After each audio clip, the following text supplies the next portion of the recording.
Drs. Jeffries and Thompson.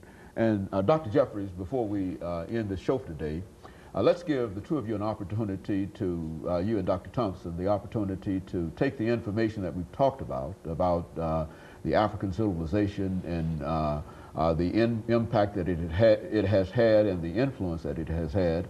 How do you get this information down to a lower level? Because it's fine and that the two of you as researchers, college professors, dealing with college students know this information. That's fine, but what about at a lower level, perhaps at the high school level or at even below that? How can this information be disseminated to a wider audience? I think that's one of the great challenges that we face. How to get this enormous explosion of information about African peoples that reverses this whole negative information flow that was institutionalized for so many years. How do we get this information down into our families and into our institutions and organizations where it will have an impact? And that's one of the themes of our conference this weekend, to be able to put it in the hands of the youngest of our peoples who are being educated.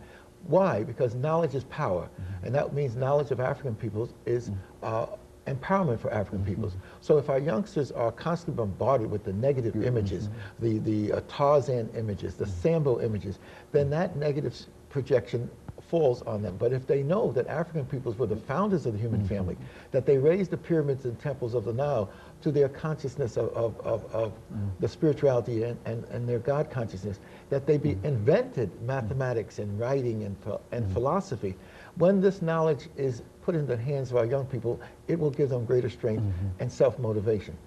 I was at an affair in the Black History Month where they had a school in which the preschool through grade 8 put on a program on history. They presented the black inventors that invented so many of the things that are part of modern society, the light bulbs, the Elijah McCoy and his work. And the other classes presented, for example, the Massachusetts 54th, the fight of black people in the Civil War for their own freedom, etc. So that I saw that this can be done if properly taught, properly trained instructors are available. It can be taught to our people at every grade level. I saw the preschool, I saw the first, second, third grade, the 8th grade actually implement a curriculum of this enormous truth of African world studies. Dr. Thompson, coming from Chicago and certainly with a large African American community there, what are you doing in that great city to sort of disseminate this information throughout? Well, on 2 occasions we actually worked with Chicago Public Schools in creating a curriculum guide for the schools. And that was done through the public school system. In addition to that, with the group I'm working with in Chicago at the Center for Inner City Studies, the Comedic Institute, we actually wrote a curriculum guide for the public. So actually we're working with community organizations as well, with the churches, but I think most importantly, you will have to get to the administrators. You must deal with the faculty and the administrators of these school systems, of the church school systems and what have you, and teach about Africa. So we have a program called Teaching About Africa, which we have had since 1986. And across the country, in many cities, we have these programs. But the thing about being a member of the Association for the Study of Classical African Civilization, we have these regions. So therefore, wherever you go, the West, the East, the Midwest, or the South, we have communication with each other, and we're working with schools and actually bringing forth all of this information about Africa. The other thing is we cannot leave out the large, growing African communities coming from Nigeria, Ghana, Ethiopia, Eritrea, and all those places, South Africa, Zimbabwe, in Chicago, in Illinois, in Michigan, in New York, and what have you. Here in so now linking up with these organizations, these groups, I would consider to be most important. Very good. And of course, I think that in order to do this, Dr. Jeffries, this requires quite a bit of resources from organizations like the organization that you have. And what are you doing, and how do you reach out in order to get people to support what you're doing financially? Well, fortunately, we are self-funding. and the contributions made to our organization, scholars come from around the country to participate in our various conferences, and we move the conferences around the country. They pay their own expenses, and the purchase of books and other materials, tapes, helps to create the funds of money necessary for us to do the things that we have to do. And so I think it's important for us to understand that it doesn't take a great deal of money.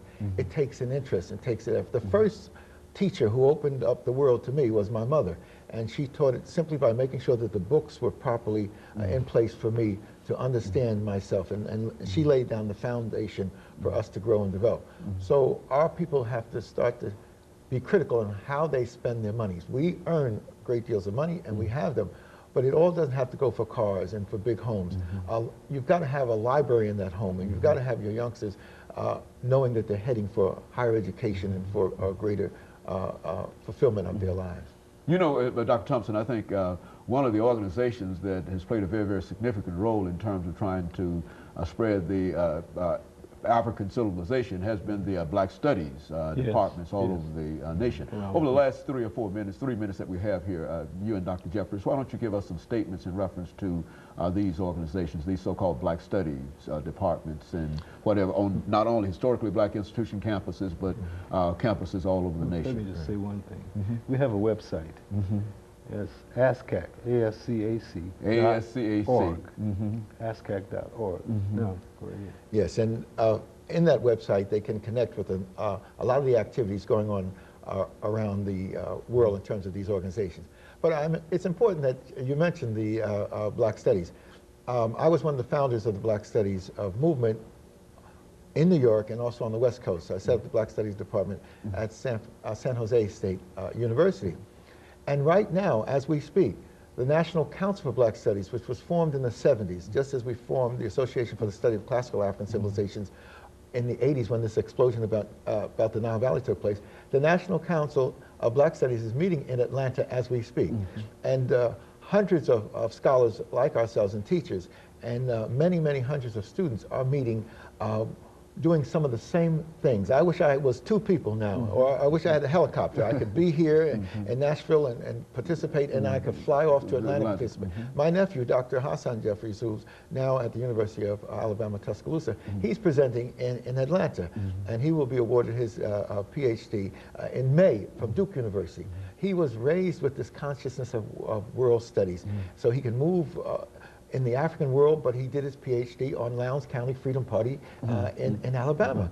And he knows the importance of making the connections of African people. Dr. Thompson, over the last 2 minutes that we have, let's give you and Dr. Jeffries, you first, Dr. Thompson, an opportunity to make some final comments to our audience this morning. We've got about 2 minutes. That gives you about a minute, and then, of course, Dr. Jeffries will have some of the things that you want to leave with us. My most important statement is I'm happy to have been here in the state of Tennessee, a very important place for the development of the pyramid idea, which I saw in Memphis, and a continuation of the idea that we are an African people, and I think that's most important.